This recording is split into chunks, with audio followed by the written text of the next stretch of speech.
Coming up on today's episode of PSN, OneCourt is on a mission to make live sports more accessible.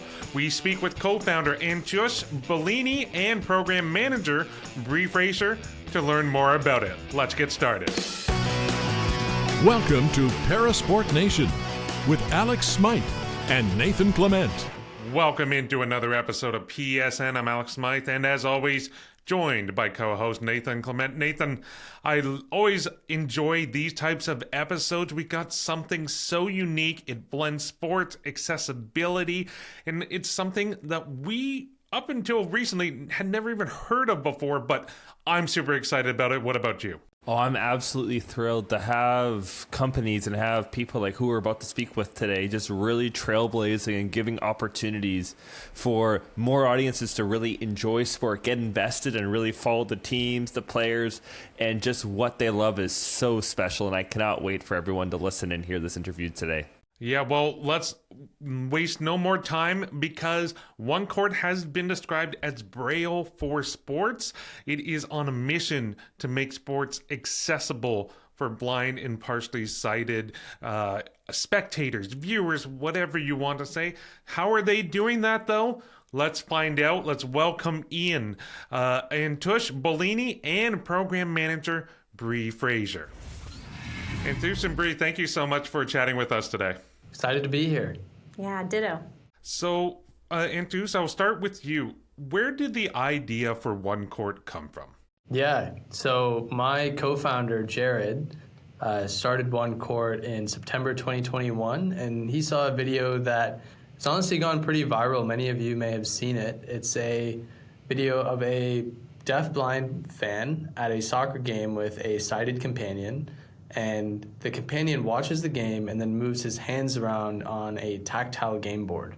And it was through that interaction that he was able to understand the action that was happening on the field in real time. So Jared, seeing that video as an industrial designer, thought about how he could scale that experience through technology. And he started work on it and began to assemble a team in February of 2022. And as a part of that process of trying to reach team members, he pitched the Lab and Entrepreneurship Program, a program that we're both a part of at one of our student meetings. So I stopped what I was working on and joined Jared, and we kind of competed in a number of student competitions over the course of that next year and ended up incorporating the company in 2023 with 4 co-founders. Antyush, how exactly does the tactile board work? Yeah, so what we do is we take the live gameplay data that leagues are already tracking. So for football fans, you may have heard of Next Gen Stats. Baseball fans, MLB StatCast. Those data feeds are tracking the location of the ball, the location of the players, and so much more, as well as all the events that are happening on the field or on the court or on the diamond. So we take that data and we translate those data points into trackable vibrations and audio. So fans can then feel the movement of the ball on the surface of our device, as well as hearing some of the key events that are occurring in the game through audio that we generate through the data. And one thing I've heard from some of the interviews that you have done and some of the kind of videos that you guys have put out is the fact that this is real time, that you're getting as close to the action as possible. Whereas, like, sometimes when you have an audio broadcast of a game, there could be delays. So you're allowing kind of the users of the OneCourt to really be in the moment. Why was that so critical? Antyush, I'll start with you, and then Bree, I would love to get your thoughts on that. Yeah, our initial interviews that we did with fans, that's what we always heard, that fans are going to games using the radio or in some cases these listening devices, and either, the listening devices were just echoing what was happening on the field or on the court, which just wasn't helpful. And the radio could tend to be delayed sometimes by a few seconds and other times by minutes. And that's a really frustrating experience because everyone else will be cheering around you and you have to wait seconds or minutes to find out why. And no one wants to be behind the action. Everyone's there to experience a moment together. That's why sports events are so fun. It's for the community. It's for the thrill of live sports. And so that's why no matter what, we want to make sure that fans are able to participate independently in live sports and to do so at the same time as everyone else. So whether that's watching in the venue, we've wanted to make sure that we can cut the latency of the experience as close to zero as possible. What enables that is the data itself is very low latency. On the MLB and NBA side, it's just a quarter second. And our round trip latency is just half a second. So it feels like essentially real time. And eventually this device should be at home. And in that case, it won't be to go as fast as possible. The goal will be to be at the same time as whatever else others are watching. So if that's a TV broadcast or fans listening to the radio, we just want to make sure that everyone is experiencing the action at the same time. Yeah, you captured it really well. I think some quotes that I've heard from fans are that it's a game changer to be able to experience the play in real time with everyone else in the arena. We had a 10-year-old fan named Hank who joined us recently at a Portland Trailblazers game, and he was so excited to be able to cheer with the rest of the arena. He had to make sure that he didn't drop the device from his lap because he was standing up and cheering with everyone else in the arena. So I think that inclusion piece is super important. I think when fans are using the device and cheering in real time, they feel seen and heard and like they're being taken into consideration for an experience. And at OneCourt, we believe that sports is for everyone, and this is one way to include more folks in that live experience. Yeah, just really seeing people's expressions and just seeing them being able to follow these matches, follow these games has been really, really special. But what was that testing phase like, and kind of like the process of going through there, getting it to these venues and getting it to these sports? We started out by doing a lot of testing just within the lab setting. Like we had some early versions of the prototypes. We would do a lot of watch parties with fans. We would have fans come in and try out different demos and live games, and we'd gather their feedback. And capturing some of their perspectives early on helped us really design the product, and it helped us capture a lot of content that we could then take to teams and leagues and show that, hey, this is something that's really valuable. Fans are getting a really good experience from this. Can we test this in your venue? So, the first test we ever did was with the Kansas City Chiefs. We went there on a cold December 31st night, week 17 against the Bengals. I couldn't feel my feet at the game, but we were able to prove that we could connect to a stadium network and we could stream the device in real time, and that it was a feasible technology. Like it could actually work. From there on, it went to talking to the Portland Trailblazers, our semi-local basketball team here in the Pacific Northwest. Obviously, we're in Seattle, so. The Trailblazers live up to their name. They're super innovative and wanted to be the first to test this out. So we did a 3-game pilot with them last season where, after proving the technology worked, we needed to prove that fans could experience the game and enjoy it in a live setting.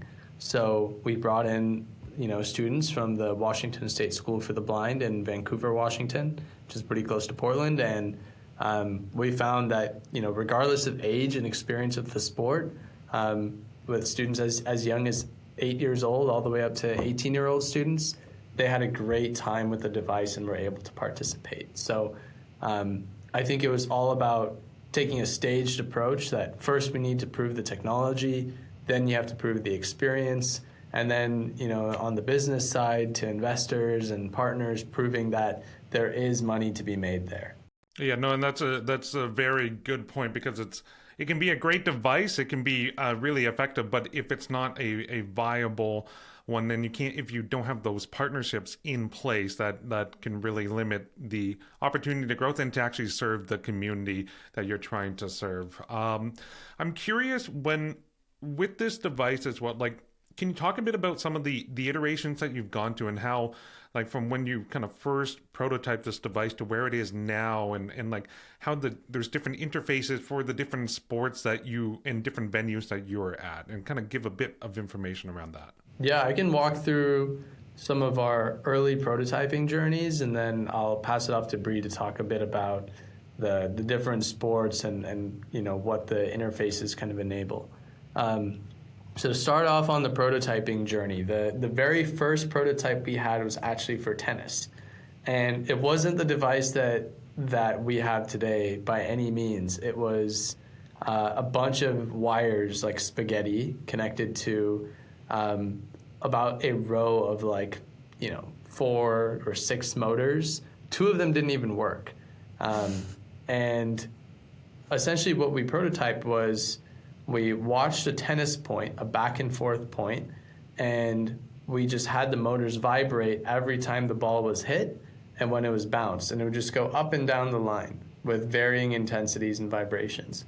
And that early test with people putting their hands on it, they were able to say, I could really understand how, I know when there's a serve and I can tell when the ball is bouncing on the other side and when it's hit back.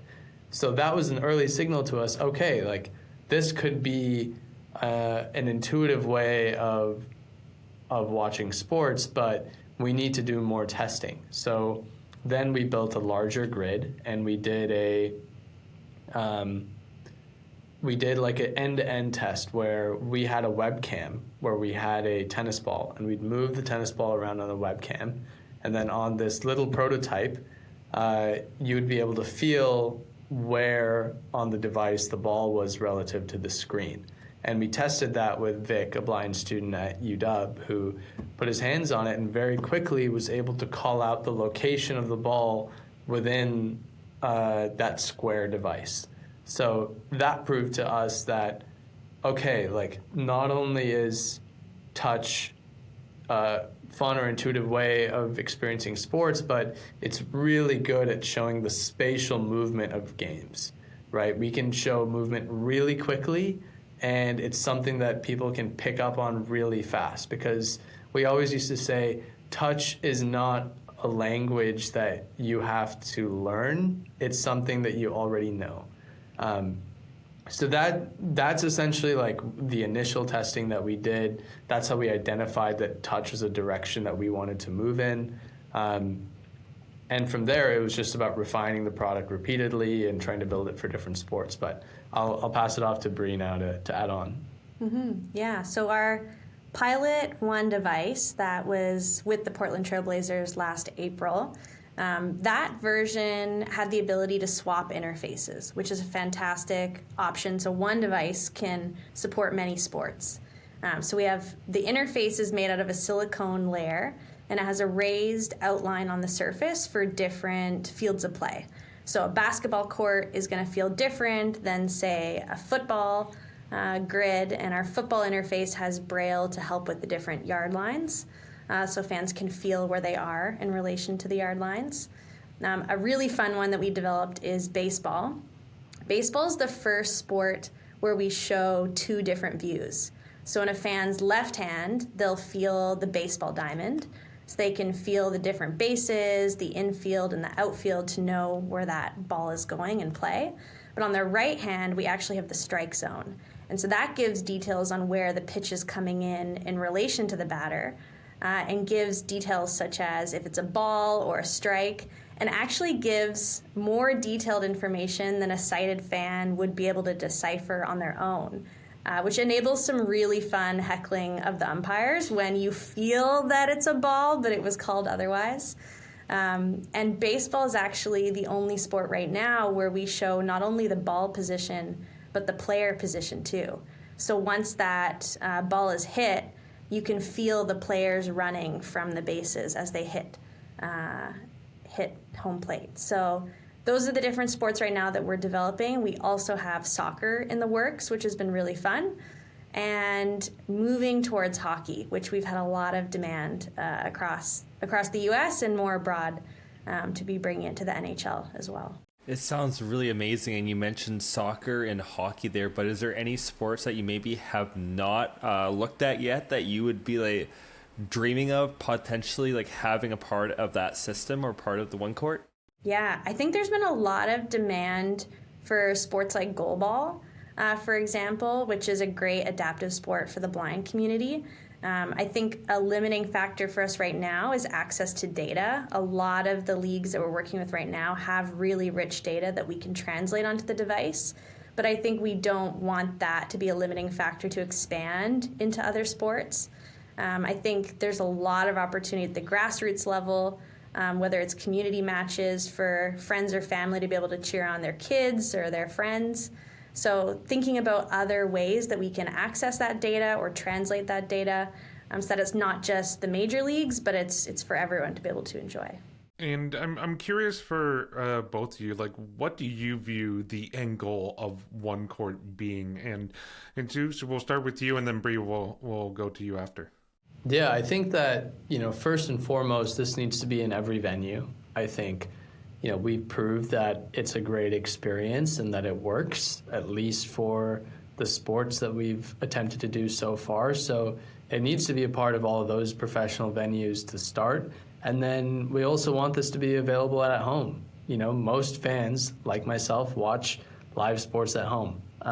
Going to games can be expensive. It can be a lot of work. You got to park. You need to take a bus, whatnot. The food can be a little expensive sometimes too. So while it's a lot of fun, I think we all enjoy sports from the comfort of our couch. So I think that it needs to be an accessible experience in every venue and every home. And as Bree talked about, getting into some of these other spaces like grassroots and community events is really interesting. I think that we're also starting to get some really interesting signals on, one, the wider applications of our tech, either in, use cases outside of sports. Like Jared, my co-founder, is pretty excited about the application into gaming. So that could be an angle for the technology. I think that we've also talked about how, we've started by focusing on the blind and low vision community, but there's a need for sports to be accessible to all, and there's many fans everywhere who may not be able to experience games in the way that they want to. So I think looking for opportunities to improve fan experience across the board is another area that we'd be super interested in. Mm-hmm. Yeah, I agree with everything you said. The only thing to add is a teaching element or a coaching element that I've been discussing a lot with teachers of the visually impaired or school leads or coaches, the ability to translate a play on a OneCourt device and then have an athlete be able to feel it and envision it and then go action that on the court, I think is a really fun application that ties into sports, but more in a ability to participate. And then more so from even an educational standpoint, I've heard from a lot of kids and teachers and parents too, that from a pretty early age, kids get the idea that sports isn't for them because it's not accessible to play. And so if there was a more accessible way to teach a sport, to feel a court for the first time, to envision it and learn the rules, perhaps that reduces barriers for kids to get involved earlier on in their life as well. I just wanted to know, question for you both. Is there anything that you take the most pride in working with OneCourt? I could start on this one. Yeah, go for it. Yeah, I think back to what attracted me to joining OneCourt a year ago, because I'm a little bit newer to the team than Antyush and the co-founders.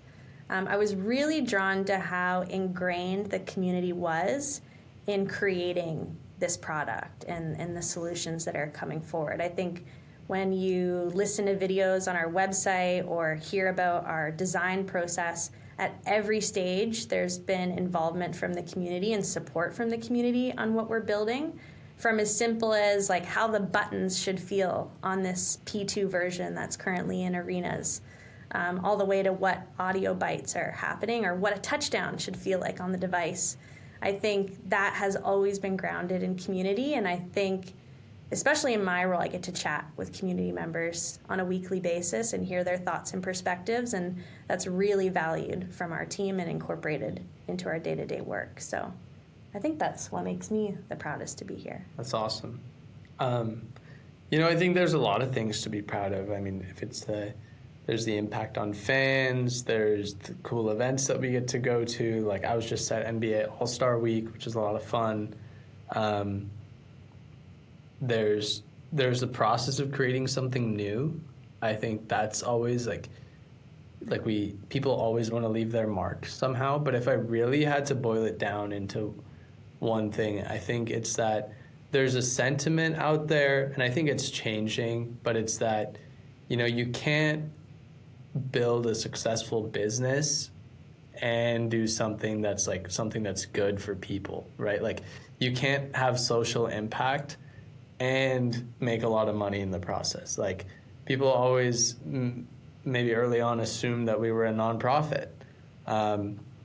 Or when we would go talk to investors, they'd say, oh, well, your market size is too small. Like, we love what you're doing, but we don't think there's a lot of upside here.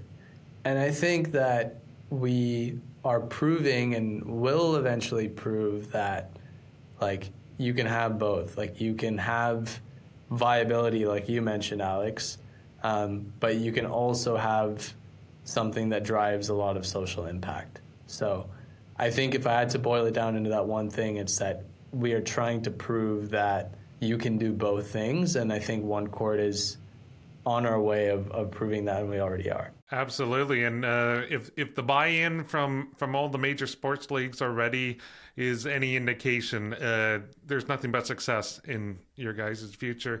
Bree and Antyush, thank you so much for taking the time to chat with us.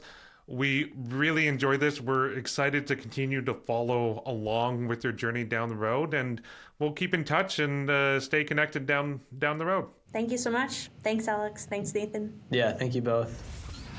And that was co-founder Antyush Bollini and program manager Bree Fraser with OneCourt. Nathan, there are so many different aspects I really want to pull at from that interview, but I can guarantee you one thing that caught my attention, and I'm sure probably caught yours, is when Bree started talking about the baseball insight that they got from the information, how users of the OneCourt was actually getting more information than any other live spectator because they could actually see and feel the batter's box and where the pitches were being thrown. I thought that was fantastic. Oh, it's absolutely incredible. And now, like, everyone who's able to attend these games are becoming an umpire themselves because they know when that ball is a little outside and what's a strike and what should be a ball. So it's just really incredible just to be able to get that data, but also where the players are in the field too, and just having that full kind of range of data and information of just knowing what's going on. But one thing that I know caught your attention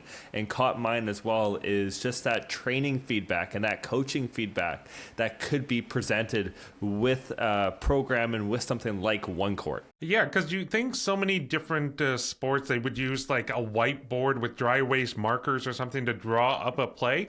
Well, now you could potentially draw up a play with a OneCourt if the athletes you're trying to coach up are blind or partially sighted, or maybe the coach is blind and partially sighted, and you can use this as a tool to really help on that education piece. It's something so unique and different. It is assistive tech, but you're just connecting it with sports in such a beautiful and eloquent way.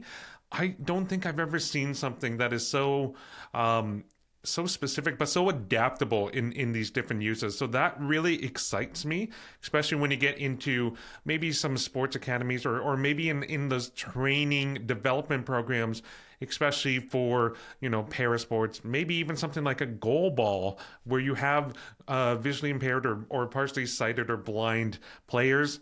That could be a really unique tool. Oh, it can be a huge tool in just the training, development, and as we mentioned, the grassroots, and just really giving even players the chance too, where they're in a tournament, for example, and they're able to be in the crowd, know what's going on, but also be able to study and figure out what other teams are doing, how they're planning their shots, how they're planning their movements. So it could really help innovate the game and really bring it to another level of skill, of strategy, of tactics, and just really make it more compelling and just to that another level of elevation. And what's great about it too is you hear Bree talk about how they're trying to get into hockey and they're trying to get into soccer and so many other sports, and just bringing that more and more out there, because this could be something that's just phenomenal, especially in Paralympic sport, like giving the chance where someone can go to different venues, say in like a Paralympic park or something, and be able to follow wheelchair tennis or be able to follow,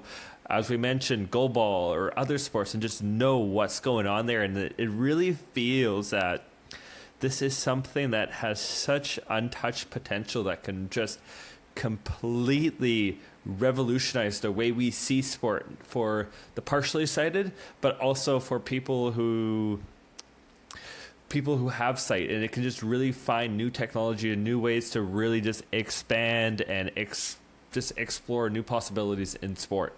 Yeah, because it's all about the data, as Antyush said. It's like, yes, you start off with these professional leagues because they have all that data available. They're tracking the players, they're tracking the ball on the court or on the field.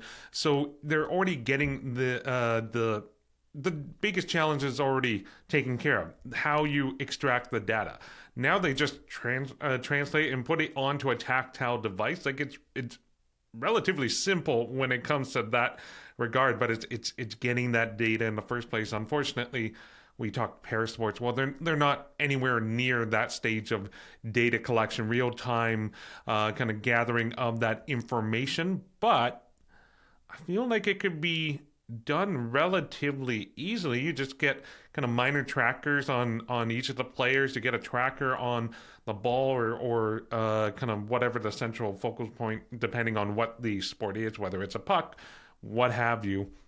You can make it work for this, and you can make it accessible to a whole new audience that wasn't able to really truly enjoy a game to its full potential before. So I think that's really neat, and hopefully, this spurs more information collection, data collection from smaller sports, maybe from more amateur sports, because it allows the players themselves to get into the game. Would you ever see something like this, Nathan, taking place in a pool? I think in a pool would be very, very possible, and it could be definitely a potential there where you would have to be, because with swimmers you have 8 to 10 athletes in the water at a time, so you'd be needing to use like all your fingers, but it'd be a great way to track kind of the movement placement in there. With cycling though, especially with the variation of the roads, it'd be a lot trickier, but even on an indoor velodrome I think it would be fantastic. But is there a sport that you think could most utilize technology like this for spectators? When I first thought about it, I thought maybe even something like MMA and UFC. I think the more I think about it, it might be a bit clunky, just because the two dots are always going to be very close to one another. So it's going to be hard to kind of differentiate maybe a type of move or type of swing. But I think any sport you can think of, you can find a way to utilize OneCourt and make it so that the sport is more accessible. I'm pumped up about the future of this piece of technology. I know you are, but unfortunately, we're so pumped up, we're out of time, so we can no longer talk about OneCourt on today's episode. I'm sure we'll talk about it in the future. So for Nathan Clement, I'm Alex Smyth. Thanks for watching and listening. We'll catch you next time. Thanks for tuning in to Parasport Nation. Like and subscribe to the channel to follow us now.